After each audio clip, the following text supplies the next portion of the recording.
change the subject slightly.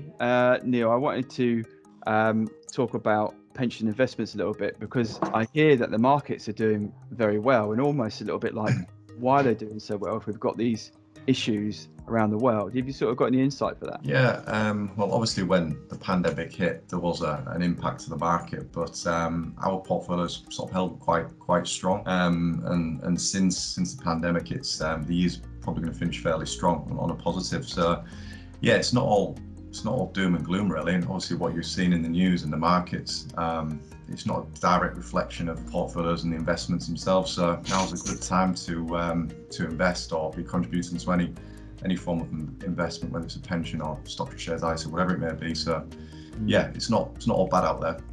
No, it's weird, isn't it? Because you'd think it would be. You'd think it would be a poor time for everyone, because everyone knows that if you go to the bank and put your money in a savings account, you're going to get 0.1% at best.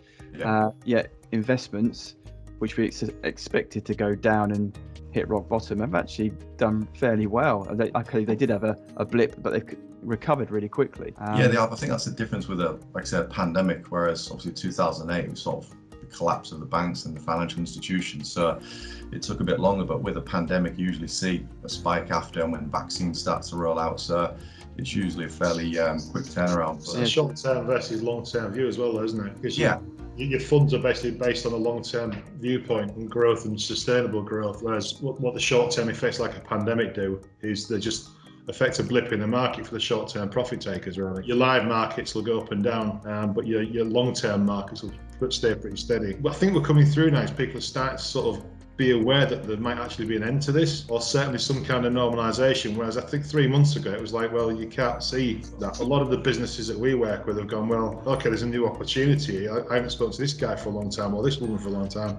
Let's go and talk to them. They might want some work doing, and it's coming through. It's about, talked about it before, about pivoting and changing your direction and being able to do that. The bigger businesses struggle with that, but the smaller businesses can do that if they want to. Yeah. And being creative and spotting opportunities and jumping at them. So yeah, I think it's been an interesting time, hasn't it? I think, yes, it's been stressful, but at the same time, it's been, I think, creative in a way, hasn't it? It's made people think outside the box and go, you know what, let's give that a go, and if it fails, it's not the end of the world, because it's not as if we're making shed loads of money at the minute. We can probably afford to lose a little bit in a way, and of course there's the government support with the loans that's sort of helping people give those opportunities a chance, aren't there?